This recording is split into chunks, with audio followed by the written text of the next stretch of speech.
Hello, welcome back. I'm Statman Dave. Today we're going to be answering the question, how would Erik Ten Hag set up Manchester United? Remember to subscribe if you're new, smash the like button. But before we get this party started, a message from the sponsor of this video. I'm sure like me, you all love a good bit of strategy, and Raid Shadow Legends doesn't let you down. One of the best mobile games I've ever played.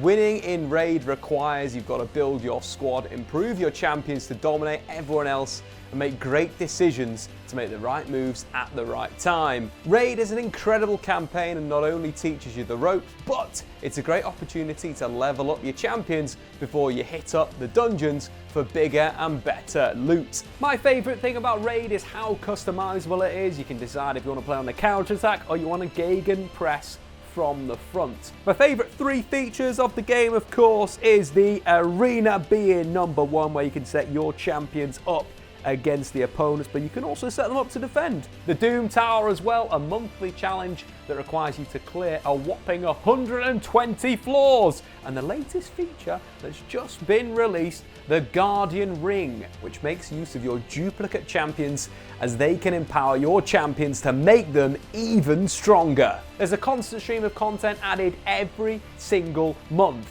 So check out the link in the description below or scan the on-screen QR code to get involved. And as a bonus, new players will get an epic hero, Tuna Room, for free, as well as tons of useful rewards delivered straight into their inbox for the next 30 days only. But anyway, let's get this party started. With Manchester United appointing Ralf Rangnick as interim manager until the end of the season, they are taking big steps forward to implement a style of play. But the question remains, who comes next? If they're looking to play good football, then they should look no further than Erik Ten Hag. So today I'm going to go through his tactics and take a look at how he'd set up Manchester United if he was appointed as their next permanent manager. During his time at Ajax, Erik Ten Hag has made the 4-2-3-1 his go-to system.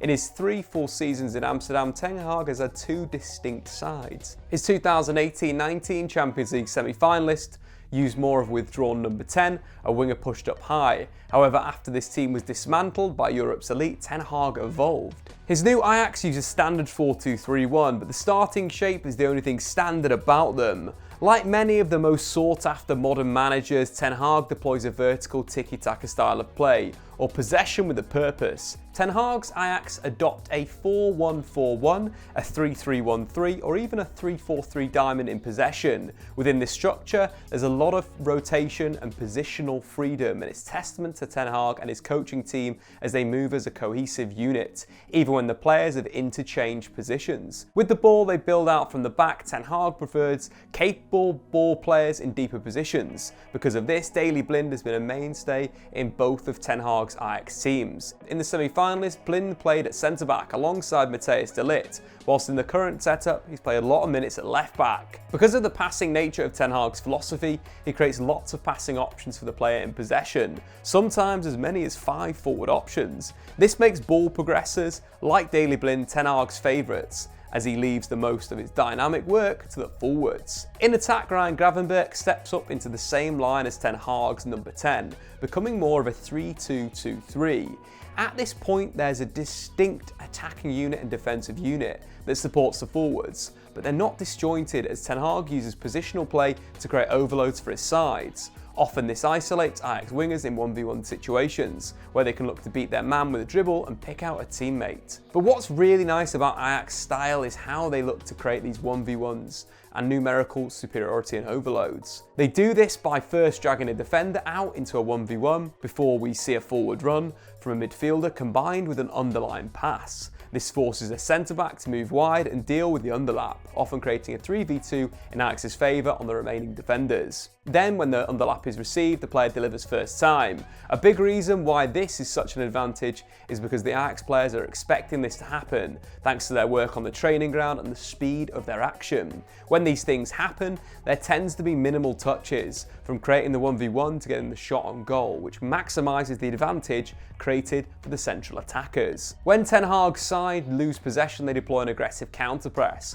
with the players nearest to the ball trying to stop the counter or win it back. If they can't, they'll drop it off into a deep 4-5-1 defensive structure. Once organised, they'll adopt a man-to-man pressing scheme with the nearest player pressing the ball and their teammates picking up the nearest passing option, leaving a spare man in central defence. For example, when facing a 4-3-3, this becomes a 4-2-3-1.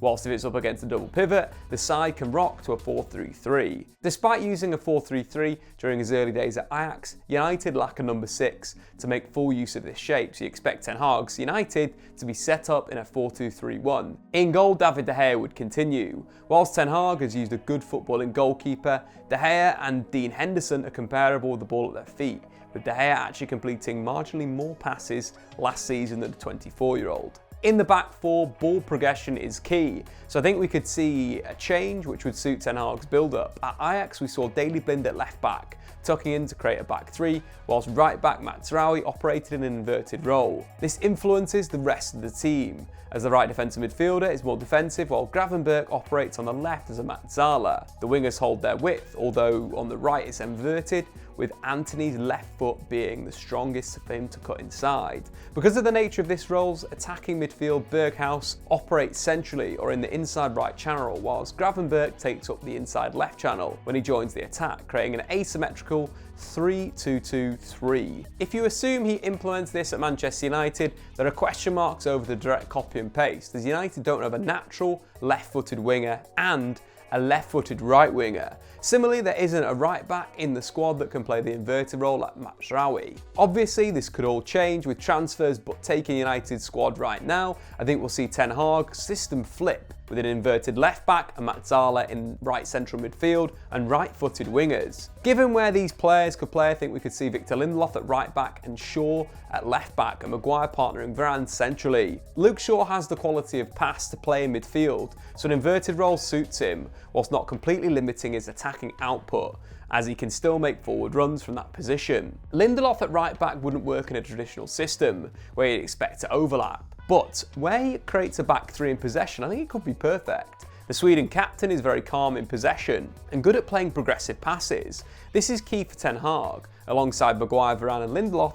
would provide a really solid base. In midfield, I think we'd see Scott McTominay as the half-back defensive midfielder, the Mazzala providing the conundrum. Ryan Gravenberch has been excellent under Erik Ten Hag, and he really looks like a Paul Pogba regen. With Ten Hag's structure creating a solid base, Pogba would be given the licence to join Bruno Fernandes in attacking midfield, leaving the 5 outfielders behind them to be responsible for build-up. 3 forward positions will be taken up by Marcus Rashford, Cristiano Ronaldo and Jadon Sancho. Sancho and Rashford are perfectly suited to Ten Hag's wide positions. Both like to receive in wide areas and excel in 1v1 situations. They're also equally as gifted at beating the opposition with the dribble, as they are playing smart underlapping passes down the line. Meanwhile, Cristiano Ronaldo is the perfect player for Ten Hag in possession. His latest Ajax side uses Sebastian Haller as a focal point, when in the first 2/3, Haller is used as a target man to play into and link the play, but when they get into the final third, he becomes a poacher and waits for the ball to come into the box. This is perfect for Ronaldo, who still can get involved in the play, but is also tasked with scoring the goals. Ronaldo could provide a problem without the ball in terms of pressing, but Edinson Cavani could fulfill this role if an aggressive press is needed. The big question is what happens to Donny van de Beek?